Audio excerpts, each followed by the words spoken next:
David Fell, and I'm a member of the Rotary Club of Hornchurch in Upminster. When our President George Larkey asked me, "Why did you join Rotary, David?" I really had to think for a while, because I joined in 1978, and that's well over 30 years ago. Like many people, I had a friend who was a Rotarian, and he very kindly invited me to one of their weekly lunches because they had a speaker he thought I would enjoy very much.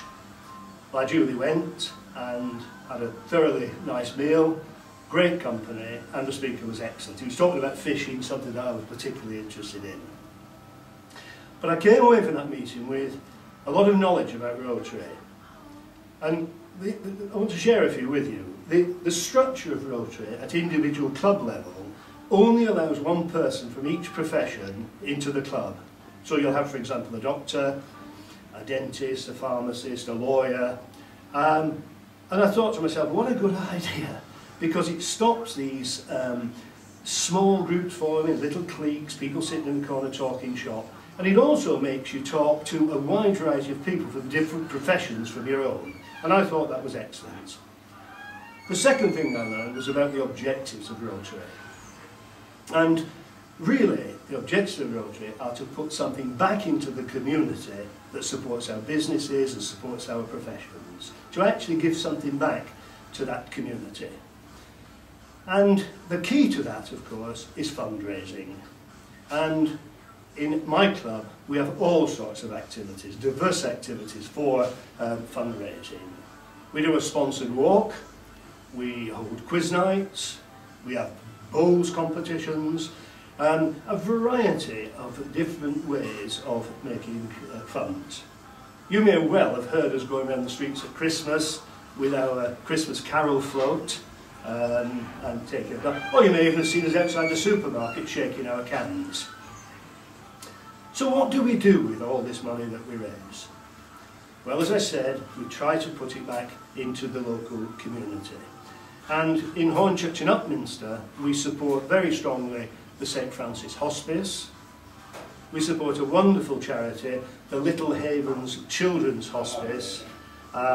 We do more traditional things such as guide dogs and the lifeboats.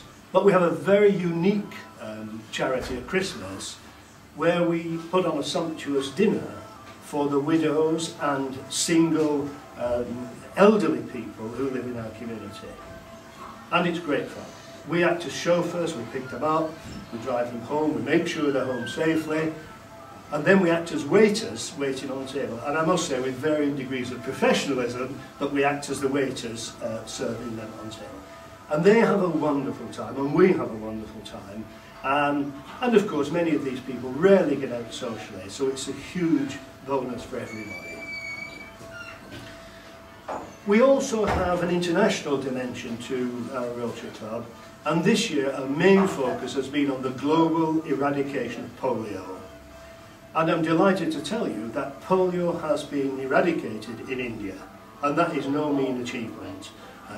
And a lot of that is down to the Rotary Club. I think all this can be summed up in our motto, and that is service above self. And that motto has served the Rotary for over 100 years. But of course, it's not all work. If you become a Rotarian, you enjoy a great deal of friendship, a great deal of new friends. We have a great social time, highlighted by our weekly lunches, where we frequently have superb speakers on a variety of diverse topics to keep us all stimulated. If you travel, then you can be sure, whether you travel to Newcastle or whether you travel to Nairobi, you will find a Rotary Club in that town where you'll be more than welcome to attend.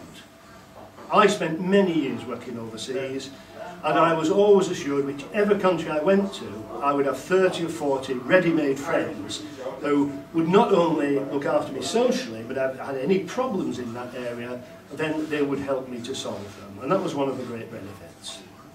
I've had 30 wonderful years in Rotary. So what of the future? What does Rotary need today? Well, if it's to remain vibrant and relevant into the next decade, then we need a constant flow of new members. We need people from the traditional professions who have always been our main supporters, but importantly we need people from what we call the new technologies, what I would call the new technologies. We need people from IT, we need communications experts, we need computer experts and people from the media. People who can really make a difference. Well, if that sounds like you, why don't you look at our website, or better still, give us a call and we'd be delighted to discuss it with you.